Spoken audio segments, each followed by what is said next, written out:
बार बार miscarriage रोकने का उपाय या मिसकैरेज होता क्यों है। देखिए, जन्म कुंडली का जो 5वां घर होता है वो संतान का होता है। यदि स्त्री के कुंडली में 5वें भाव में पाप ग्रह बैठे हैं या 5वें भाव का मालिक पाप ग्रह है या 5वें भाव पर पाप ग्रह की दृष्टि पड़ रही है, तो ऐसे महिलाओं को गर्भावस्था के दौरान ब्लीडिंग होने से या किसी प्रकार की समस्या होने से मिसकैरेज का योग होता है, या तो मिसकैरेज हो जाता है या डॉक्टर बोलते हैं कि बच्चा ग्रोथ नहीं कर रहा है, तो मिसकैरेज या डीएनसी करानी पड़ सकती है। तो आपकी कुंडली में ऐसा योग है कि नहीं, कैसे जाने। तो आप देखिए, 5वां घर आपका है, वहाँ पर कहीं सूर्य, मंगल, शनि, राहु, केतु कोई ग्रह पाप ग्रह तो नहीं बैठा है, या उनका मालिक पाप ग्रह तो नहीं है, या पाप ग्रह की कोई दृष्टि तो नहीं पड़ रही है। सभी ग्रह अपने से 7वें भाव को देखते हैं, यानी जो भी ग्रह लाभ स्थान में बैठा होगा वो सीधे आपके संतान स्थान पर देखेगा। इसके अलावा मंगल की 4th, 7वीं, 8वीं दृष्टि होती है, शनि की 3, 7, 10 दृष्टि होती है, तो उनका भी जो है वो आपको देखना पड़ेगा। और राहु की भी 5, 7, 9 दृष्टि होती है। केतु की दृष्टि से तो कुछ लोग मानते हैं, कुछ लोग नहीं मानते हैं, फिर भी हम मान के चलते हैं केतु की भी 5, 7, 9 दृष्टि होती है।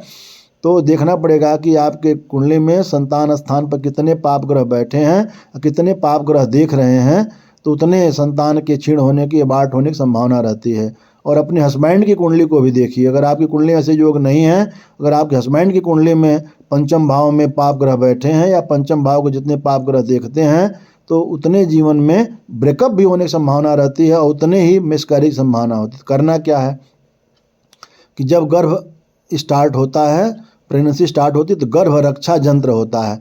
गर्भ रक्षा यंत्र धारण करने से, दाहिने बाजू में बांधने से या कमर में बांधने से गर्भ नष्ट नहीं होता है। तो आप हमारे चैनल पर देखेंगे आपको नंबर होगा, वैसे भी 8491922547, इस नंबर पर आप कॉल करके गर्भ रक्षा यंत्र बनवा करके हमसे मंगवा सकते हैं।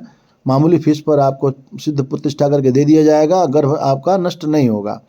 इसके अलावा आप अपने जो गर्भावस्था में 6 मुखी, 11 मुखी और गर्भगौरी रुद्राक्ष, जो 2 रुद्राक्ष आपस में जुड़े होते हैं, एक बड़ा होगा एक छोटा, उसको गर्भगौरी बोलते हैं। गर्भगौरी रुद्राक्ष और 6 मुखी और 11 मुखी रुद्राक्ष धारण करें तो गर्भ नष्ट नहीं होता है।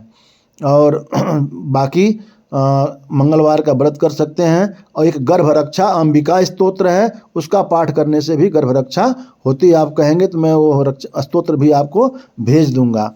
तो यह उपाय करेंगे तो आप बार बार आपका मिसकैरेज से बच सकते हैं। वीडियो को लाइक कमेंट जरूर करें।